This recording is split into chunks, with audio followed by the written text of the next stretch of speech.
자, 오늘 이 안디옥 교회가 탄생하는 것을 우리가 보게 됩니다.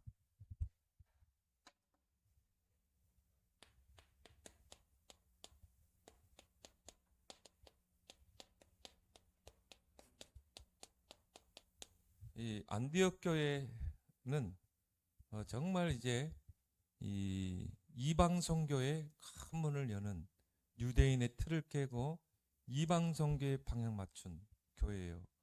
하나님 이 교회를 축복하셔서 이 로마 복음화까지 안디옥 교회가 이뤄내게 되죠. 그래서 우리가 정말 모델로 삼아야 할 그런 교회입니다. 예수님께서 부활하신 후에 너희는 모든 민족으로 제자 삼으라. 온 천하에 다니 만민에게 복음을 전파하라.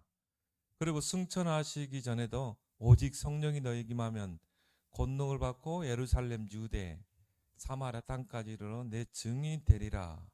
분명히 예수님은 말씀하시고 승천하셨죠.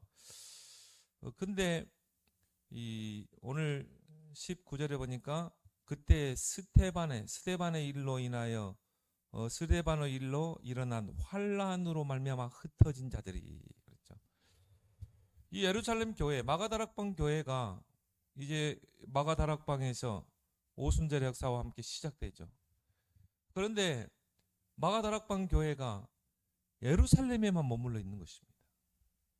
이 복음은 예루살렘에만 머물러 있어서는 안 되잖아요. 유대와 사마리아와 땅끝까지 가야 되거든요. 그런데 예루살렘에만 머물러 있는 거예요. 분명히 복음은 땅끝까지 확산이 돼야 되거든요. 근데 뭔가 모르는 선민 사상의 그 틀을 벗어나지 못하는 것입니다. 그래서 하나님께서 억지로 이제 하나님의 계획은 변치 않잖아요. 그래서 이 복음은 예루살렘, 유대, 사마리아 땅까지 가야 되거든요. 근데 유대인들이 안 가고 있으니까 하나님의 언약은 성취돼야지. 하나님 방법이 뭡니까? 결국은 핍박을 가하는 수밖에 없는 것이죠. 그게 바로 사도행 7장의 스데반의 순교입니다. 하나님은 그 사랑하는 중직자 스데반을 십자가에 유대인들에게 돌에 맞아서 순교를 당하게 합니다. 그 스데반의 순교와 함께 이제 예루살렘에 대박해가 막 일어나게 되죠. 성경에 보니까 큰 박해가 일어났다고 그랬어요. 그러니까 너무나 심한 박해가 일어나니까 사도들만 남겨두고 제자들이 다 흩어지는 것입니다. 하나님은 하나님의 언약을 반드시 이루어야 되거든요. 누구 말대로 안 맞고 해야 되는데 맞고 하는 게 그게 어리석인 방법 아니겠습니까? 노예가 되고 꼭 노예가 되고 포로가 되고 속국이 돼야 그걸 하거든요. 그래서 결국은 사도들만 남겨두고 모든 제자들이 다 흩어진 것입니다. 그렇게 해서 우리가 사도행전 8장에 보면 빌립이 사마리아 땅으로 간 것입니다. 그렇죠? 유대인들이 정말 상종하지 않는 그 사마리아 땅에 빌립 집사 갔다니까요. 그렇게 사도행전 1장 8절의 언약이 성취되는 거죠. 오직 성령이 너희에게 임하면 권능 받고 예루살렘, 유대, 사마리아. 그래서 하나님 빌립 집사를 축복하는 것입니다. 그래서 거기 보면 주의 영이 빌립에게, 주의 사자가 빌립에게, 그렇죠? 하나님이 보좌의 능력으로 역사할 수밖에 없죠.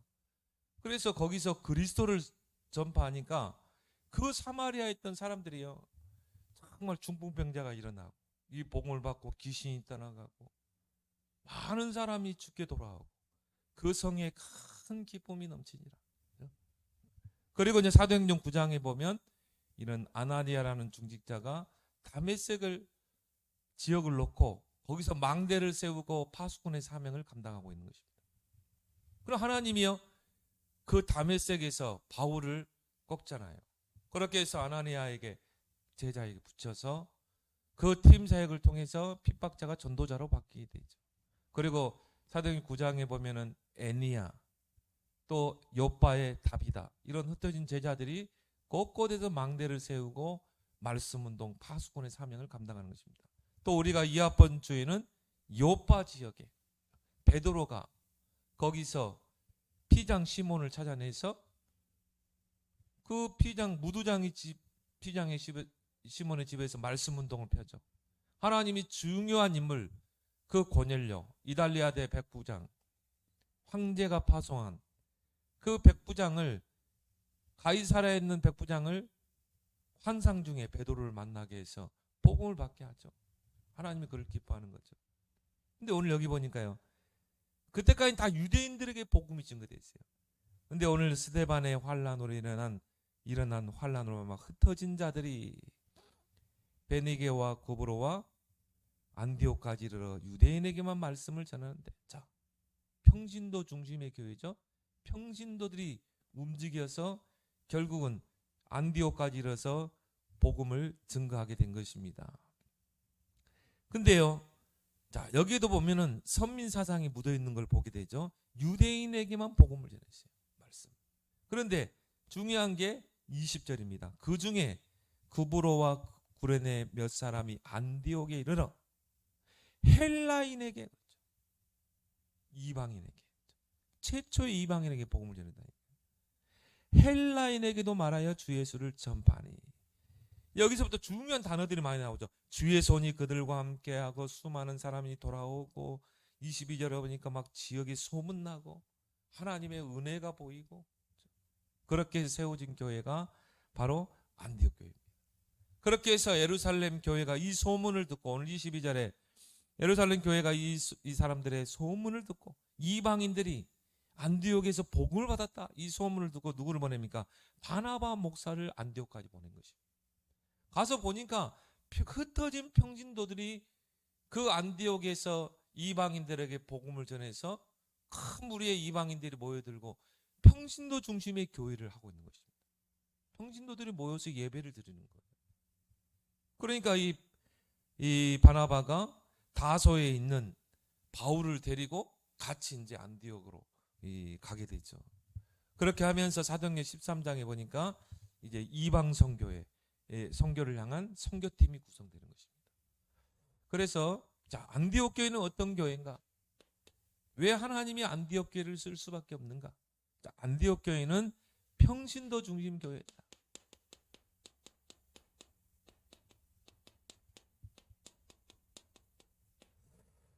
교회는요, 평신도 중심의 교회가 돼야 돼요.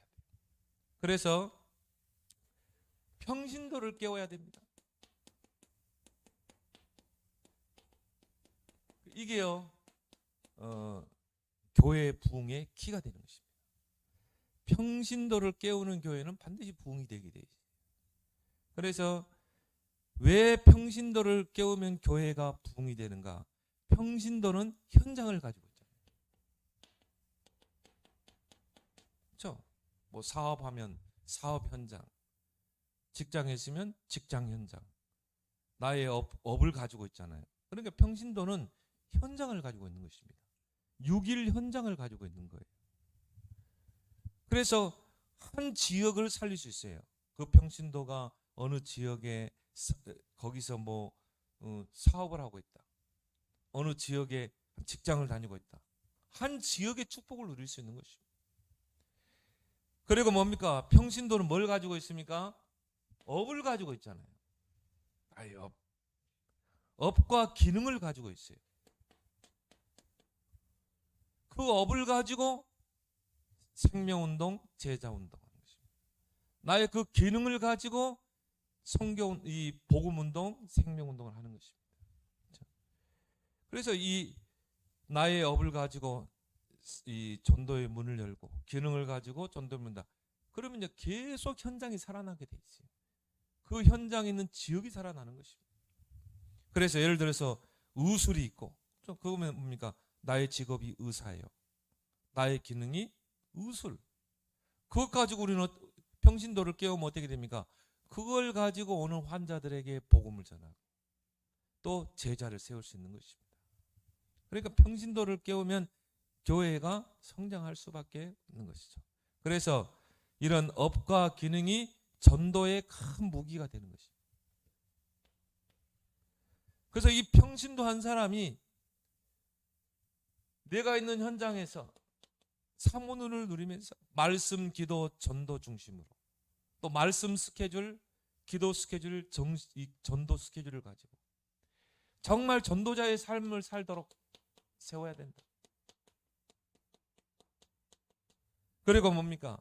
나의 주와 부를, 나의 주업은 뭐고 부업이 뭔지 그걸 확실하게 이 인식을 시켜줘야 돼요. 나의 주업은 복음 전하는 것, 나의 부업은 내 생업, 이거를 확실하게 구분할 수 있도록.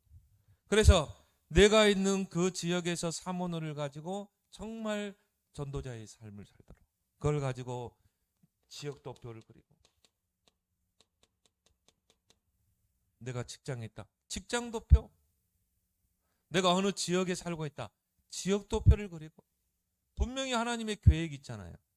하나님이 여러분이 그 지역에 살겠다, 분명히 계획이 있거든요. 하나님에게는 우연이라는 게 없어요. 하나님에게는 필연과 절대만 있는 것입니다. 그래서 요셉이 너의 애굽으로 갔다, 거기 하나님의 계획이 있는 것입니다. 그렇다면 내가 있는 그 지역에 대한 도표를 그려야 되겠죠. 이 지역은 어떤 지역인가 세밀하게 분석하면 정확한 기도 제목이 나오게 돼 있는 것입니다. 그리고 사람 도표, 나의 만남 속에는요 우연이라는 게 없어요. 하나님의 필연과 절대만 있는 것입니다. 그렇다면 내가 어느 직장에 들어가 있다, 하나님은 그 직장에 있는 모든 사람들이 다 복음을 받고 구원받기를 원한다. 디모데전서 2장 4절에 하나님 모든 사람이 구원을 받고 진리에 이르기를 원한다. 내가 있는 그 지역에, 내가 있는 그 직장에 모든 사람들이 다 생명의 복음을 듣기를 원하는 것입니다. 그걸 가지고 내가 사람을 분석하는 것입니다. 이 사람은 어떤 사람인가, 이 사람의 영적 상태, 이 사람의 종교 분석할 수 있는 것이죠. 아까 우리 저기 학부모를 만났다, 이 사람과 계속 만나면서요 분석을 해야 되는 것입니다. 이 사람이 영적 상태가 뭔가, 계속 만나게 되면 영적 상태가 드러나게 돼 있죠. 전도자 유 목사님도 그런 이야기죠. 영적 상태에 따라서 응답이 다르다. 이 사람이 정말 영적으로 시달리면요 거기에 따른 열매가 나타나는 것입니다. 그래서 사람을 계속 관계를 맺으면서 계속 분석을 하게 되면 그 사람의 영적 상태가 보이게 돼 있는 것입니다. 그럼 거기에 따라 시간표에 따라서 우리가 복음을 전하게 돼요. 그리고 뭡니까? 제자 도표. 자, 이렇게 하다 보면 제자가 나오게 돼요. 그리스도로 닮는 제자. 이 제자에 대한 도표. 그래서 이 제자를 팀 사역에서 결국은 시스템을 세워야 되잖아요. 그래서 캠프 도표. 여러분이 이 네 가지 도표는 그릴 수 있어야 돼요. 평신도가 내가 있는 현장에 하나님이 나에게 이 현장을 허락하신 거죠. 그 현장에서 정말 나의 업과 기능을 가지고 전도자의 삶을 살면서 이제 뭡니까? 사문을 중심으로 네 가지 도표를 그리는 것입니다. 그렇게 해서 생명운동, 영접운동, 제자를 세워서 시스템을 세우는 것입니다. 요즘 계속 망대에 대해서 이야기하죠. 그럼 망대를 계속 세우는 것입니다. 이런 교회는 반드시 성장할 수밖에 없는 거예요. 그리고 뭡니까? 중직자를 깨워라. 평신도의 대표가 누굽니까? 중직자죠. 그래서 중직자를 깨워야 된다. 중직자가 정말 자기 현장에서 70인의 응답을 누릴 수 있도록 70제자, 70망대를 세우는 이 응답을 누리도록 해야 된다. 그래서 목사의 이 현장은 어디입니까? 강단이죠. 그래서 목사는 강단 선교사, 중직자는 뭡니까? 현장의 선교사.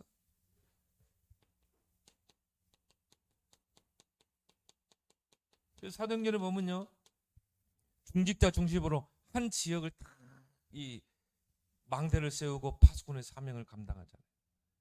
그걸 통해 하나님이 전도의 문을 열어가잖아요. 특히 이 다윗, 누굽니까? 성경의 다비다 같은 경우는 그 요파 지역에서 정말 여제자라고 그랬거든요. 그 말은 뭡니까? 현장 선교사였다는 거죠. 그 여파 지역을 놓고 기도하면서 지역을 분석하고, 그리고 사람들과 좋은 관계를 맺고 이 수선하는 그 일을 하면서, 그러면서 구제를 하면서 이 복음을 전한 것입니다. 이게 다비다를 모르는 사람이 없어요. 그만큼 관계를 잘했다는 것입니다. 그래서 다비다가 병들었을 때 많은 사람이 찾아오잖아요. 다비다의 그 선행을 칭찬하면서 거기서 제자를 세우고, 그리고 캠프하고, 이런 중직자를 하나님이 축복하지 않겠습니까? 그 업을 하나님이 축복할 수밖에 없어요. 그래서 한 지역의 책임자, 한 지역을 책임질 수 있는 현장 선교사로 세워야 된다. 그래서 한 지역에서 하나님의 계획을 찾으면서 망대를 만들고 거기에서 파수꾼을 사명을 감당하도록, 이게 중직자의 사명이에요. 이런 중직자 한 사람이 있으면 지역과 현장에 살고 교회가 살아나는 것입니다.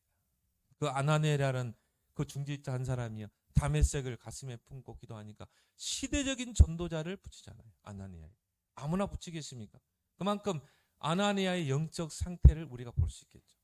바울을 하나님께서 다메섹에서 꺾어서 붙일 만큼 그런 영적 상태의 그런 중직자가 다메섹에 망대를 세우고 파수꾼의 사명을 감당합니다.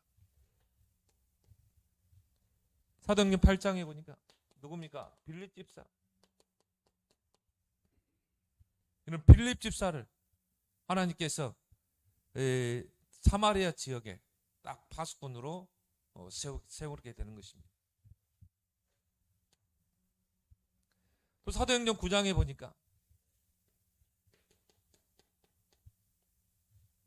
이런 아까 말한 그런 아나니아 같은 이런 중직자 한 사람이요, 한 지역의 가슴을 품고 망대를 세우고 파수꾼의 사명을 감당하니까 하나님이 바울을 딱 붙이잖아요. 현장 선교사. 이런 중직자를 세워야 될 줄 믿습니다. 그래서 이런 중직자가요, 정말 70군데 망대를 세워라. 꼭 70군데 세워야 되느냐? 뭐 80군데 세워도 되죠. 그 말은 제대로 된 망대를 하나 세우라는 것입니다.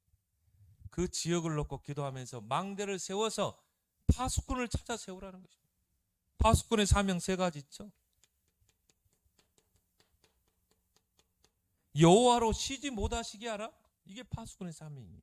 그래서 복음의 대로를 수축하고 백성이 올 수 있는 길을 닫고, 그리고 모든 복음화의 걸림돌을 제거하고 만민을 위하여 깃발을 드는 파수꾼. 에스겔 3장에 보니까 이 언약의 말씀을 전달하는 파수꾼. 그리고 뭡니까? 빛을 발하는 파수꾼. 이런 파수꾼을 세워라. 그러면서 뭡니까? 평신도 사역자를 세워라. 복음으로 준비된 평신도 사역자.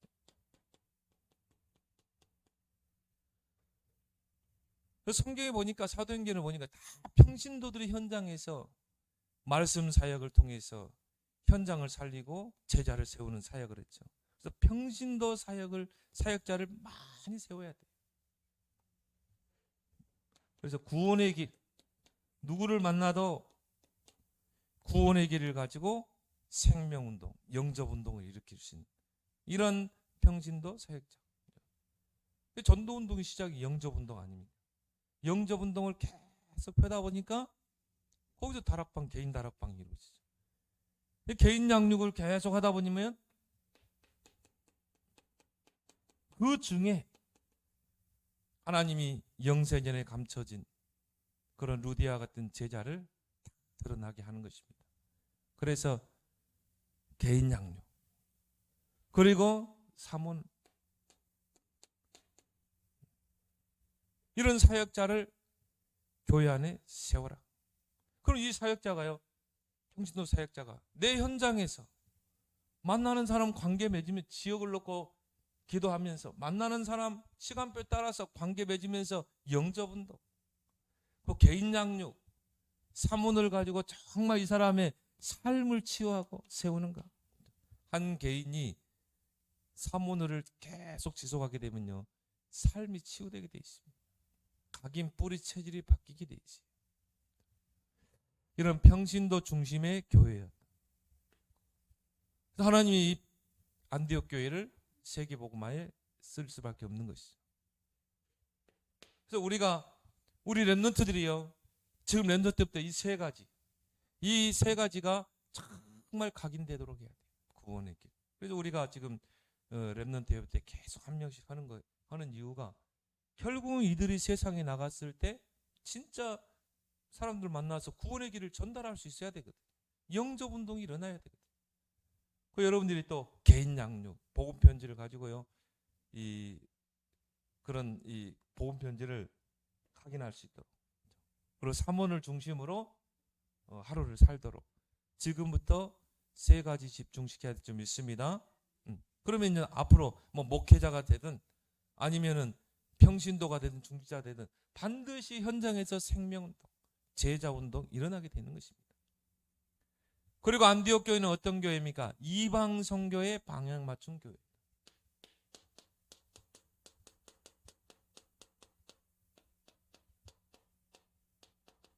하나님이 교회를 기뻐하시는 것입니다. 그래서 오늘 20절에 보니까 그 중에, 그 흩어진 제자들 중에, 평신도 제자 중에 구브로와 구레네 몇 사람이 안디옥에 이르러 헬라인에게도 말하네. 이거는요, 유대인들이 헬라인에게 이방인의 복음을 전다. 이거는요, 진짜 누구 말대로 천지가 개벽할 일입니다. 유대인들은 선민 사상이 너무 강했거든. 근데 그걸 뛰어넘어 버린 거예요. 예를 들어서 이 헬라인들에게 복음을 전해다는 그 소문이 유대인에게 들리면 어떻게 됐습니까? 돌팔매 당할 수도 있거든요. 그럼에도 불구하고 헬라인에게도 말하여 주 예수를 전파하네. 바로 나오잖아요. 주의 손이 그들과 함께 하셨다. 유대인의 그 한계를 넘어선 것입니다.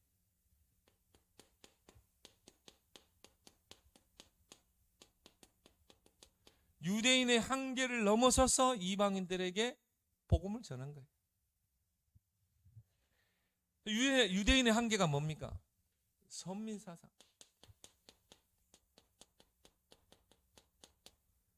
하나님이 우리 유대인만 택했다는 거죠. 하나님이 우리 유대인만 택했고 하나님의 구원도 우리 유대인에게만 국한되어 있다. 선민사상이죠.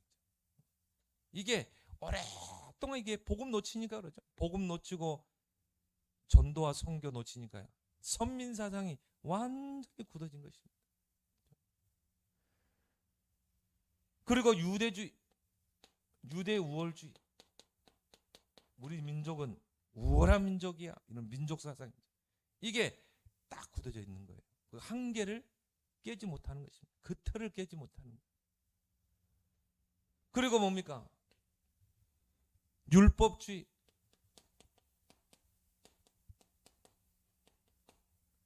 그래서 바울이 전도하고 선교할 때 가장 힘들게 한 사람들이 유대인들이었어요. 근데 유대인들 중에도 유대주의 기독교인들이 바울을 제일 힘들게 했어요. 그러니까 바울과 많이 논쟁을 하죠. 이 바울의 그 서신서에 보면은 우리는 그러잖아요. 오직 의인은 믿음으로 말미암아 살리라. 우리는 오직 예수 그리스도를 믿음으로 우리가 구원받잖아요. 근데 유대주의 기독교인들은 어떤 이야기를 했냐면요, 예수 그리스도도 믿고 율법도 행해야 된다. 끝까지 율법을 놓지 않았거든요. 근데 바울은 율법으로 구원받으려고 하는 자는 저주 아래에 있는 자다, 그렇게까지 이야기했어요.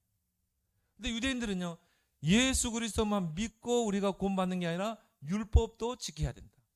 그러면 이거는 믿음 구원이 아니고 행위 구원이 되는 거거든요. 그리고 또 예수 그리스도를 믿고 할례도 행해야 된다. 그래야 구원받는다는 거예요. 그럼 이방인들이 교회에 올라오면 어떻게 해야 돼요? 할례를 하고 오라는 거예요.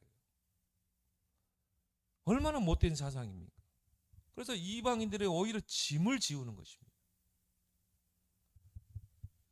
그 한계를 뛰어넘지 못한 거예요. 마가다락방 교회가. 이게 바로 마가다락방 교회의 한계예요. 또 베드로의 한계. 그래서 마가다락방 교회, 예루살렘 교회의 두 지도자가 누구냐면 베드로와 야고보입니다. 근데 우리가 야고보서를 쭉 읽어보면요, 굉장히 행위를 강조해요. 행함이 없는 믿음은 죽은 믿음이다. 그러면서 행위를 많이 강조합니다. 그래서 이 정경 속에 야고보서를 안 넣으려고 했어요. 근데 그걸 집어넣었거든요.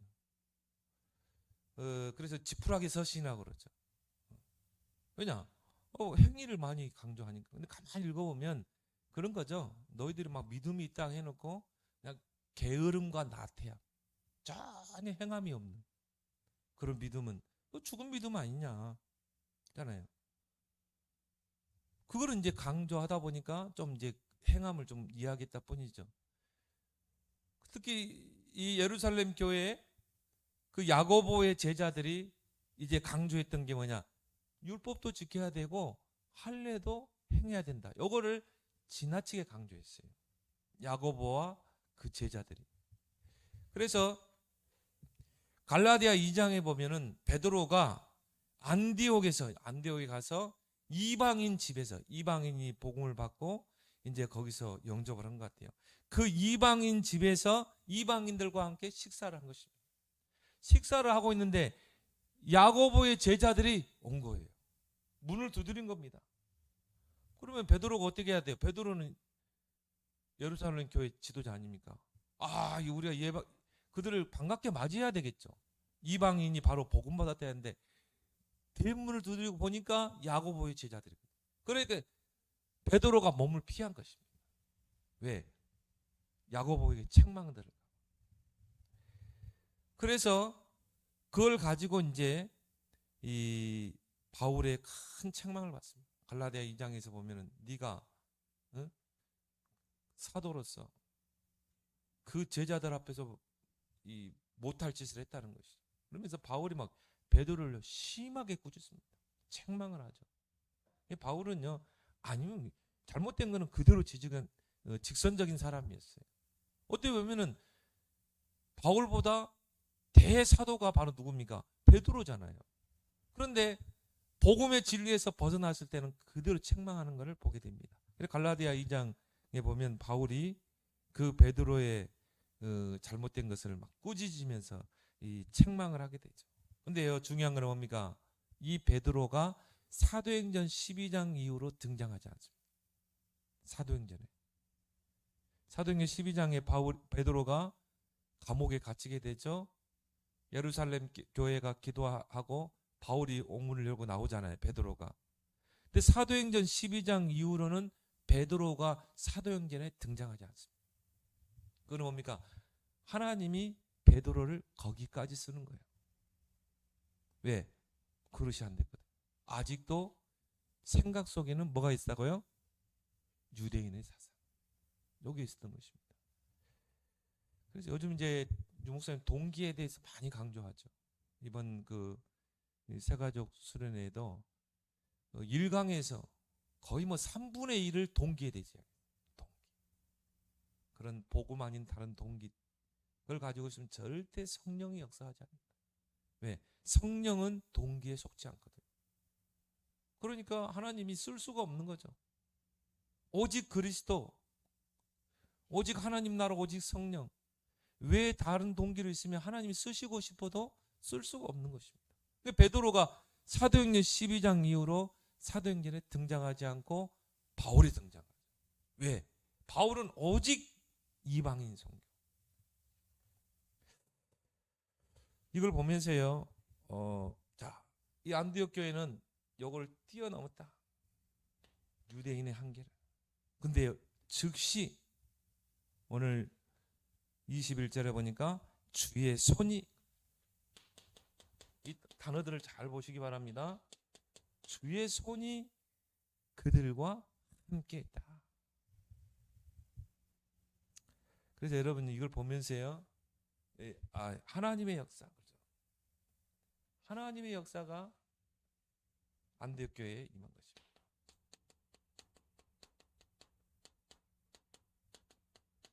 근데 여러분들이 이걸 보면서 나의 한계를 넘어서야 돼. 나의 한계를. 정말 나에게 한계가 뭔가? 상처. 나에게 있는 뭔가 율법적인 성향들. 또 창세기 3장, 6장, 11장. 이 한계를 여러분이 빨리 넘어서길 바랍니다. 우리는 이제 237까지 가야 되거든. 우리 렘넌트 운동 해야 되잖아요. 그래서 이 나의 한계를 빨리 볼 수 있어야 돼. 나의 한계를 반드시 뛰어넘어라. 그래서 이번 우리 송구영신 예배 메시지도 그러죠. 벽을 넘어서야 돼. 벽을. 나의 그 뭡니까? 이 인간관계의 벽을 넘어서라. 그리고 상처의 벽을 넘어서라. 이념의 벽을 넘어서라. 우리는 완전한 대로 나아가야 된다. 나의 한계가 뭔가? 나의 벽이 뭔가? 그렇죠? 내가 막 앞으로 향해 둬야겠는데 뭔가 벽이 가로막고 있으면요. 결국은 뛸 수 없잖아요. 앞으로 갈 수가 없죠. 그래서 이 벽을 넘어서야 된다. 여러분이 꼭 붙잡기 바랍니다. 왜 하나님이 예루살렘 교회, 왜 베드로를 거기까지만 쓰셨는가? 이 한계를 넘어서지 못한 거야. 그러면 나의 한계가 뭔가를 빨리 찾아내야 돼. 근데 이 안디옥 교회는 유대인의 한계를 넘어섰다. 그러니까 어떻게 합니까? 즉시 주의 손이 함께. 주의 손이 함께하면 하나님이 역사할 수밖에 없죠. 아무리 내가 연약해도 하나님이 역사할 수밖에 없어요. 21절에 보니까 수많은 사람들이 믿고 주께 돌아오는 그 수많은 사람들이 누굽니까? 이방인. 많은 이방인들이 이 복음을 받고 돌아옵니다.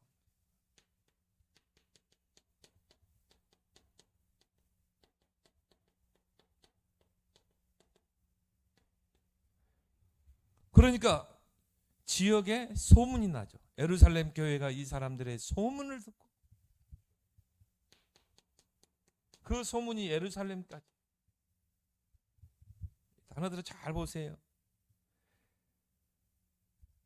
바나바를 안디옥까지 보내니 그가 이르러 뭘 봤어요? 하나님의 은혜를 보고.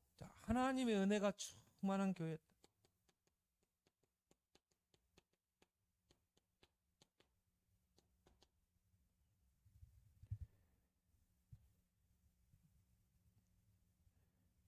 은혜를 보고 기뻐하여 모든 사람에게 굳건한 마음으로 주와 함께 머물러 있으라고 하니 바나바는 착한 사람이여 성령과 믿음이 충만한지라 이에 큰 무리가 주께 더하여지더라. 그래서 큰 무리 그랬죠. 바나바가 사울을 찾으러 다소에 가서 만남에 안디옥에 데려가서 둘이 교회에 1년 동안 모여 있어 큰 무리를 가르쳤다고 했죠. 큰 무리의 이방인들이여 복음을 받고 돌아온 것입니다. 그리고 제자들이 안디옥에서 비로소 그리스도인이라 일컬음을 받게 된다.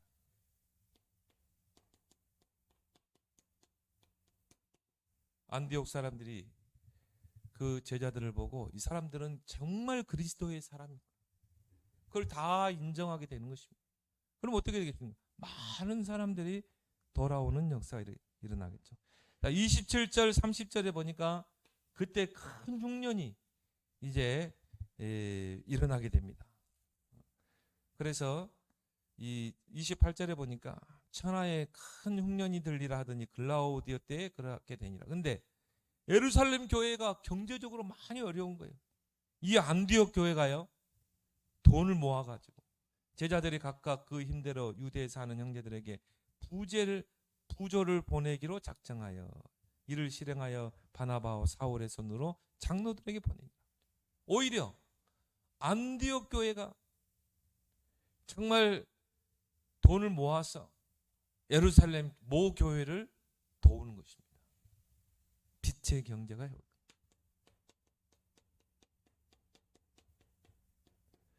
이런 역사를 고려하는 기도해야 될 줄 믿습니다. 그러면요 우리의 한계를 빨리 뛰어넘어야 돼. 한계.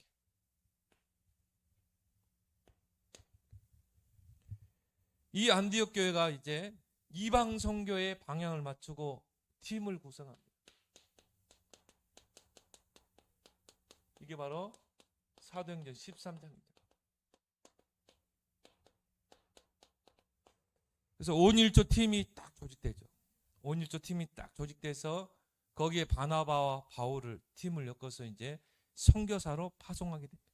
자, 본격적으로 이제 이방 선교, 완전 이제 틀을 뛰어넘어서 완전히 선민사상 유대주의 율법주의의 틀을 완전히 뛰어넘고 이제는 이방 선교, 거기에 237 선교에 이제 본격적으로 뛰어드는 한 팀을 구성하게 되는 것입니다. 근데 이 팀이요, 성령 인도 밖에서 금식을 하잖아요. 모든 동기를 내려놓고 정말 금식하고 그리고 이제 내보내는 것을 보게 됩니다. 곧 237 치유 서밋의 방향 맞춰 이 목표를 가지고 이제 한 팀을 구성하게 된 것입니다. 그래서 237 나라에 가서 성령 인도 받아 237 나라에 가서 망대를 찾고 망대를 세워서 거기에 파수꾼을 세우고 빛을 발할 것이다. 이 목표를 두고 이제 한 팀이 세워진 것입니다. 그렇게 해서 뭡니까? 우리는 망대를 세우고 파수꾼을 세워서 뭐 하자는 겁니까? 플랫폼.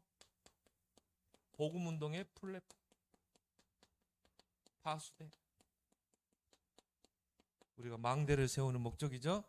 망대나 소통할 수 있는 이 축복을 이제 누리는 이 방향에 맞추는 것이죠.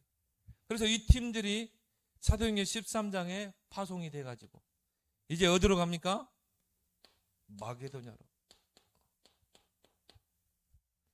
이 마게도냐를 거쳐서 로마로. 그때 땅끝 로마. 근데 바울은 이제 스바나로 봤죠. 지금 말하는 스페인으로 봤죠. 그래서 로마까지 이제 이 안디옥 교회가 이 복음 운동의 이방 선교의 큰 역사를 이루죠. 그래서 우리가 이 사도행전 13장부터 이 구브로 섬 거기서부터 해가지고 사도행전 19장까지 에베소까지 마게도냐 선교의 큰 역사를 여기 보면요 정말 성령의 인도 받아서 이 팀들이 움직이는데 정확하게 지역마다 이런 루디아, 야손, 브리스길라 찾아냈죠. 그리고 두란노의 제자를 찾아냈죠. 그리고 바울의 제자들은 바울의 사역이 여기서 끝나는 줄 알았어요. 에베소에서 바울의 사역이 끝나는 줄 알았는데 바울은 뭡니까? 아직 본 게임도 안 남은 거죠. 사도행전 19장 21절에 로마도 보아야 하리라. 바울의 진짜 선교지는 어디입니까? 로마. 하나님께서 말씀을 인용하죠. 로마에서도 증거하여야 되리라. 풍랑 만난 배에서 바울아 두려워 말라. 네가 가이사 앞에 서야 하리라. 그렇게 해서 바울이 죄수의 몸으로 이제 로마에 가게 되고 사도행전 28장 30절에 31절 가택 연금을 당하게 됩니다. 처음에는 감옥에 갇히지 않았어요. 그냥 가택 연금. 그래서 그 집 울타리 밖으로는 못 나오죠. 그 안에서만 활동을 해야 돼요. 그럼 바울이 현장에 들어가서 제자들도 만나고 세우고 해야 되는데 로마 복음화를 놓고 바울이 갇힌 상태잖아요. 그래서 어떻게 했습니까? 제자들을 불러들인 것입니다. 중요한 사람들. 그 밖에 있는 제자들이 중요한 사람들을 그 집으로 바울이 있는 새 집으로 데려와서 거기서 복음으로 세워서 파송하고 그 사역하고 바울은 이제 잠시 풀려서 스바나까지가 복음 전하고 다시 붙잡힙니다. 두 번째 붙잡힐 때는 이제 완전히 깊은 지하에 그 착고에 손발 묶인 채로 그리고 이제 단두대에 순교를 당하게 되죠. 그렇지만 이 복음은 250년 후에 로마를 끝내 복음하게 되잖아요. 바울이 세운 제자들 통해서 이런 역사가 일어나게 됩니다. 그래서 우리가 이 망대를 세우는 팀 구성을 해라.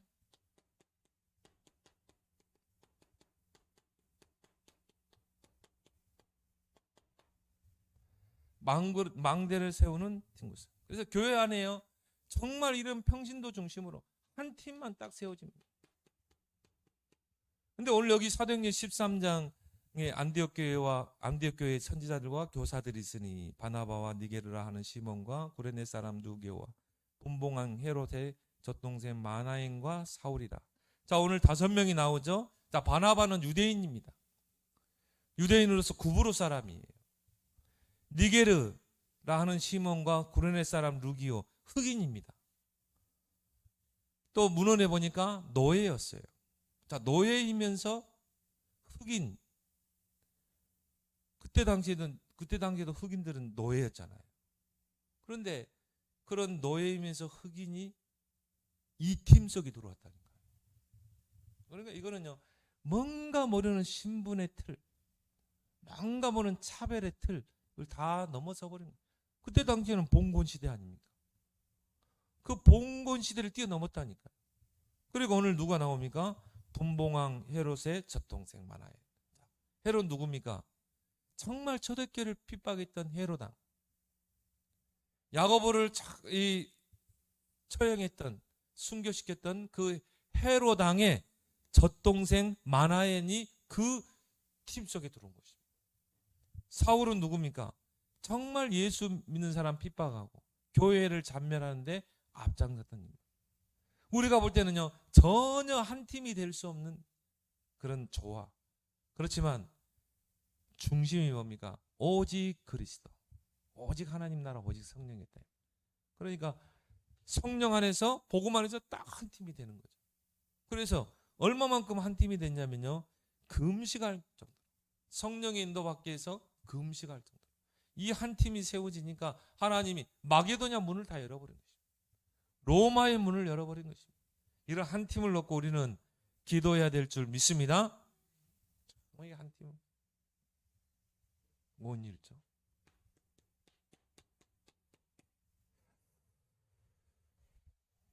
정말 이런 우리 교회가 바로 이런 안디옥 교회 같이 평신도 중심의 교회, 평신도를 깨우는 교회, 이방 선교의 방향 맞춘 교회.